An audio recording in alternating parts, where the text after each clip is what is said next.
الرحمن الرحیم 20واں پارہ ہے اور پارہ ہو گیا. یہ آج سورہ تطفیف ہے اور بعض مصحف میں سورۃ المطففین بھی ذکر کیا گیا. تطفیف کے معنی آتے ہیں ناپتول میں کمی کرنا، اور اگر مطففین معنی لیے جائیں تو وہ لوگ جو ناپتول میں کمی کرتے ہیں. قرآن ایسی کتاب ہے اور مذہب اسلام ایک ایسا مذہب اور دھرم ہے کہ جو صرف اللہ کے حقوق کو نہیں بتاتا بلکہ ہر ایک کے حق کو بتاتا ہے.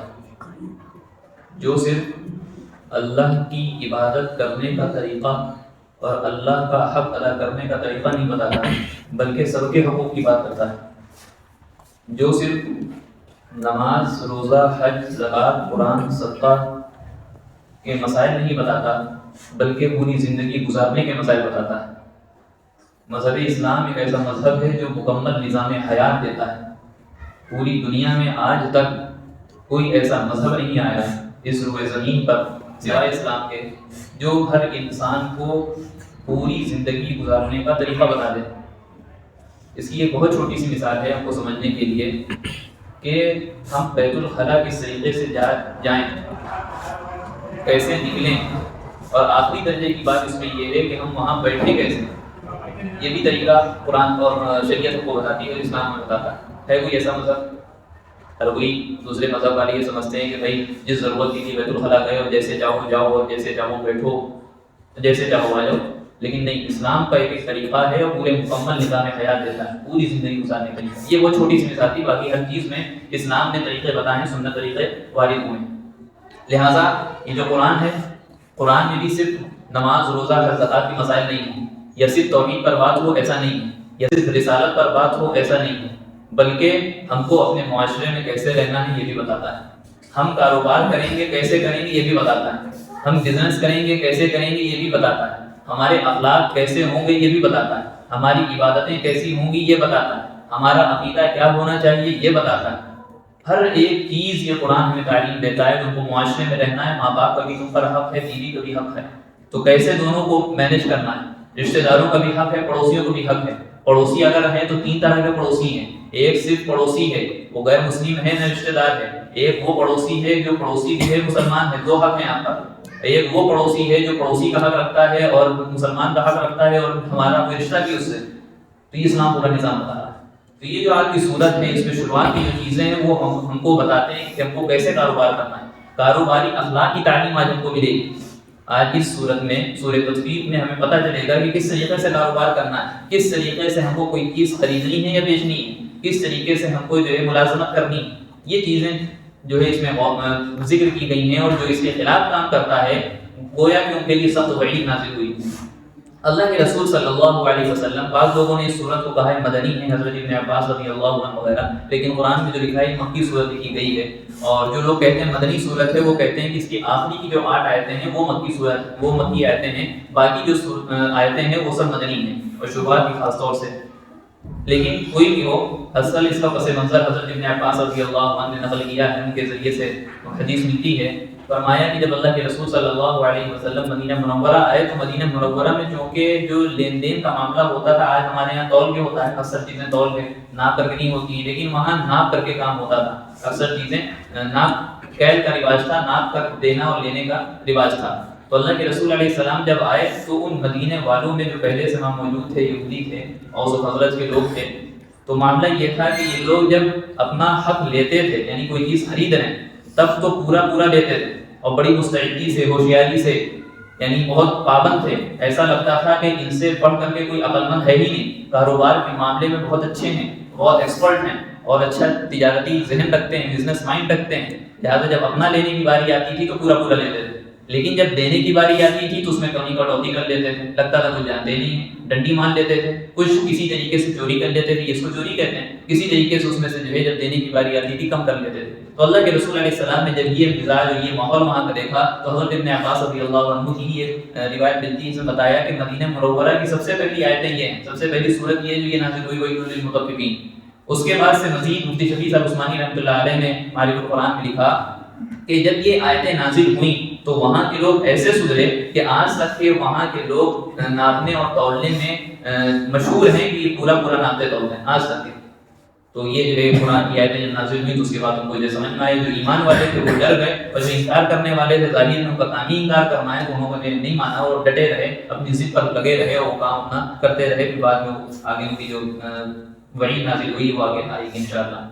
تو اس میں پہلی آیت میں وہی کہا گیا کہ ویل للمطففین، بربادی ہے ناپتول میں کمی کرنے والوں کے لیے. بعض نے کہا بربادی ہے، بعض کہتے ہیں ویل نام کی جہنم میں جا کر کے گریں گے.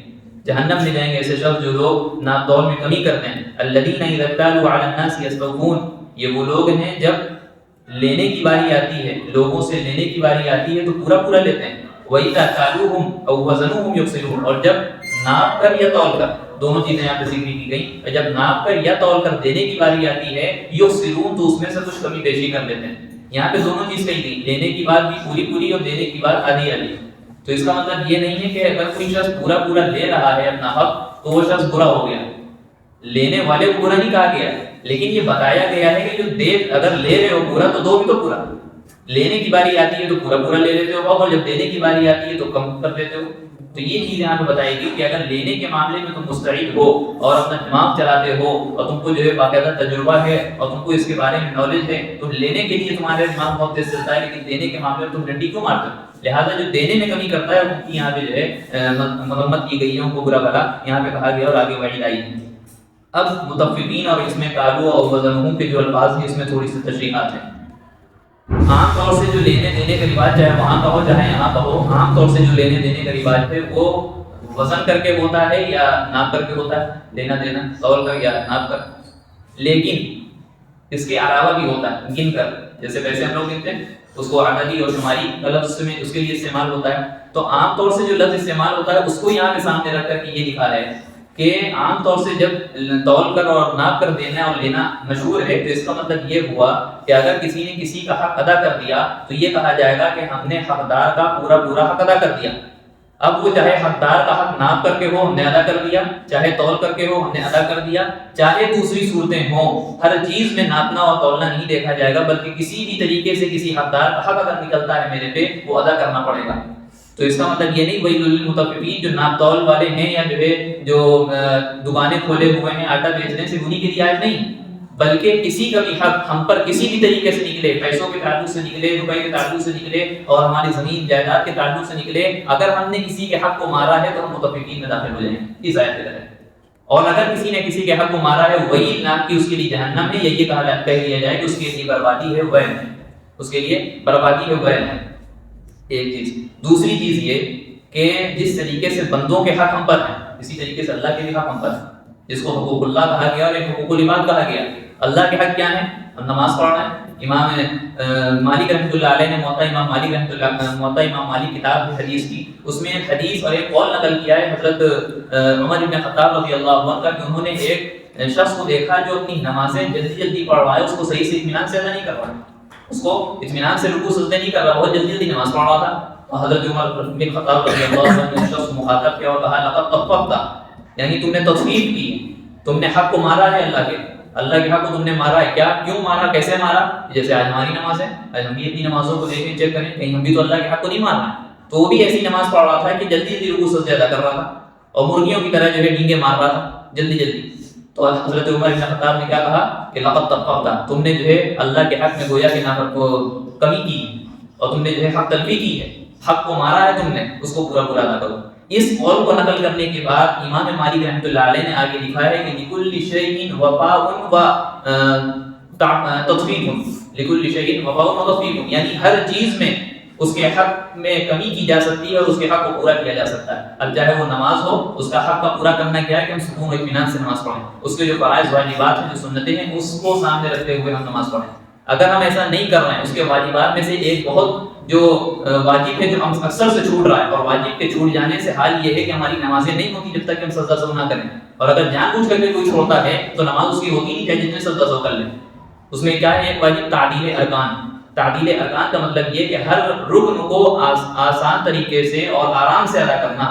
جس طریقے سے ہم رکوع میں گئے اور فوراً اٹھ کر کے سجدے میں چلے جاتے ہیں، بتایا یہ گیا ہے کہ جب رکوع سے اٹھا جائے تو اس طریقے سے کھڑے ہوں کہ ہمارے جوڑ اپنی جگہ پر پورے طور پر پہنچ جائیں اور ہمارا کوئی بھی حصہ آدھا اور ٹیڑھا میڑھا نہ ہو، بلکہ سیدھے کھڑے ہو جائیں. جب اطمینان سے کھڑے ہو جائیں تو ہم سجدے میں جائیں.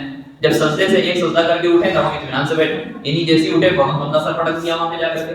تو یہ تعدیل ارکان کے خلاف ہے. اگر کوئی یہ اس کے خلاف کام کرتا ہے اور تعدیل ارکان کے واجب کو کنارے ڈال دیتا ہے تو اس کی نماز نہیں ہوگی. اگر جان بوجھ کے چھوڑتا نماز نہیں ہوگی. اگر بھولے سے ہو جاتا ہے تو سجدہ سو کر لے، جلدی ہو گئی کبھی تو سجدہ سو کر لے. تو یہ چیز ہے. تو نماز میں بھی تخفیف ہو سکتی ہے، زکات میں بھی تخفیف ہو سکتی ہے، پاکی حاصل کرنے میں بھی تخفیف ہو سکتی ہے، وضو کرنے میں آج وضو کرنے اس میں بھی تخفیف ہو سکتی ہے. کیسے وضو ہوتا ہے؟ ہمارا یقینی وضو ہے. لہٰذا ہمارے شیخ حضرت مولانا بلال حسنی صاحب تو یہ کہتے ہیں کہ نماز میں دل نہ لگنے کی پہلی وجہ یہی ہے کہ آج ہمارا وضو نہیں صحیح. آج ہمارا وضو کیا ہے؟ مشین والا وضو ہے، مشینری وضو ہے. مشین کے طور پر ہم جلدی جلدی وضو کرتے ہیں، لہٰذا ہماری نماز نہیں رہتی، ہمارا دھیان بھی اس میں نہیں لگتا. سب سے پہلی چیز نماز میں دھیان پیدا کرنے کے لیے ضروری ہے کہ ہم اپنے وضو کو اچھا کریں، اس کو سنت کے مطابق ڈھالیں اور اس کو سنت کے مطابق ادا کرنے کی کوشش کریں. اگر یہ کرتے ہیں تو ہماری نماز انشاءاللہ اچھی ہوگی. اور پھر دوسری چیزیں ہیں وہ تو آگے انشاءاللہ بات آتی رہے گی. تو تسلیم نماز میں بھی ہو سکتی ہے، نماز میں تخفیف ہو سکتی ہے. اور اللہ کے رسول صلی اللہ علیہ وسلم حضرت عمر بن خطاب رضی اللہ عنہ کی اس قول سے پتہ چلتا ہے کہ ہر چیز میں تخفیف ہو سکتی ہے. اب اس میں ایک چیز اور ہے جو عام ہے، تو لہذا موجودہ حالات کے اعتبار سے آیت آ گئی. اس میں یہ بھی لکھا ہے کہ اگر کوئی شخص ملازمت کرتا ہے، ہم نے بتایا تھا کہ قرآن ہر ایک چیز کی جو ہے تعلیم دیتا ہے، کاروبار کرنے کی تعلیم دیتی ہے، ملازمت کرنے کی بھی اسی میں تعلیم ہمیں مل گئی. کیا تعلیم ملی؟ تعلیم یہ ملی کہ اگر کوئی ملازمت کر رہا ہے اور ہم نے وہاں ایگریمنٹ کیا ہوا ہے یا ہمارا وہاں طے ہے کہ بھائی ہم 8 گھنٹے کی ڈیوٹی کریں گے اور آپ مہینے میں ہم کو اتنی پگار دیں گے، اتنی سیلری دیں گے، یہ طے ہو گیا. اب ہم ان 8 گھنٹوں میں اگر کوئی کمی کٹوتی کر رہے ہیں، جیسے آج کل، بلکہ پہلے آج کل کا نہیں معلوم، پہلے مشہور تھا سرکاری نوکری میں کہ وہ پتہ چلتا تھا کہ وہ دستخط کر کے چلے گئے صاحب، دستخط کر کے صاحب چلے گئے. تو یہ کیا ہے؟ تخفیف میں داخل. کیوں؟ کیونکہ اس نے جہاں اپنا معاہدہ کیا تھا کہ ہم آپ کا یہ کام اتنے گھنٹے تک کے کریں گے اور آپ کو اتنی سیلری دیں گے، اس کے حق میں ہم نے تخفیف کا کام کیا ہے. یعنی حق کو مارا ہے، حق کو مارا ہے. وَيْلٌ لِّلْمُطَفِّفِينَ. تو حق مارنے والوں کے لیے، کمی کوتاہی کرنے والوں کے لیے کیا ہے؟ بربادی. اور آگے بتایا وہ سب عذاب ہے. وَيْلٌ يَوْمَئِذٍ لِّلْمُكَذِّبِينَ. اور مزید چیزیں. کیا ایسے لوگوں کو ڈر نہیں لگتا؟ ایسے لوگوں کو یقین نہیں ہے کل قیامت کے دن کو کھڑا ہونا؟ یہ آگے کے الفاظ ہیں. تو جو شخص 8 گھنٹے کی ڈیوٹی کا معاہدہ کر کے اس میں اگر کوئی کمی کوتاہی کرتا ہے وہ بھی تخفیف میں داخل ہے. اسی طریقے سے کسی نے 8 گھنٹے کی ڈیوٹی کا ایگریمنٹ کیا، معاہدہ کیا، اور ہم اتنی دیر آپ کے یہاں کام کریں گے اور آپ کو اتنی سیلری دیں گے، اس میں اگر یہ کمی نہیں کرتا لیکن سستی اور کاہلی کرتا، سستی اور کاہلی سے کام لیتا ہے، بیٹھا ہوا ہے اور لنچ ٹائم کو جو ہے آدھے گھنٹے کے بجائے 1 گھنٹہ بنا لیا، جو کہ آج کل ہم لوگ مشاہدہ ہوتا رہتا ہے، دیکھتے رہتے ہیں. تو اگر یہ چیز ہے تب بھی وہ تخفیف کا شکار، تب بھی وہ کمی کر رہا ہے اللہ کے حق میں یا دوسروں کے حق میں، حقوق و لباس کے تعلق سے کمی کر رہا ہے. تو اگر کسی کے حق کے تعلق سے کمی کر رہا ہے تو وَيْلٌ لِّلْمُطَفِّفِينَ کھلی ہوئی آیت ہے کہ ایسے جو ہے کمی کوتاہی کرنے والوں کے لیے بربادی، کمی کوتاہی کرنے والوں کے لیے کیا ہے؟ بربادی. تو یہ چیز، اور یہ تو بلکہ مفتی شفیع صاحب نے لکھا ہے کہ اس میں عام تو عام، اس میں خواص مبتلا، اس میں خواص مبتلا کہ اس میں لگے ہوئے ہیں اور ڈیوٹی کر رہے ہیں اور جو ہے پڑھانے گئے تو گئے، نہیں گئے تو نہیں گئے، کام کیا تو کیا، نہیں کیا تو نہیں کیا، یہ سب تصویر میں شامل. اللہ تعالیٰ ہم سب کی اس سے حفاظت فرمائے. ویڈیو اگر اچھی لگی ہو تو لائک کریں، شیئر کریں اور چینل کو سبسکرائب کرنا نہ بھولیں، اور ساتھ ہی ساتھ بیل آئیکن کو پریس کریں تاکہ نئی ویڈیو کی نوٹیفیکیشن آپ کو ملتی رہے.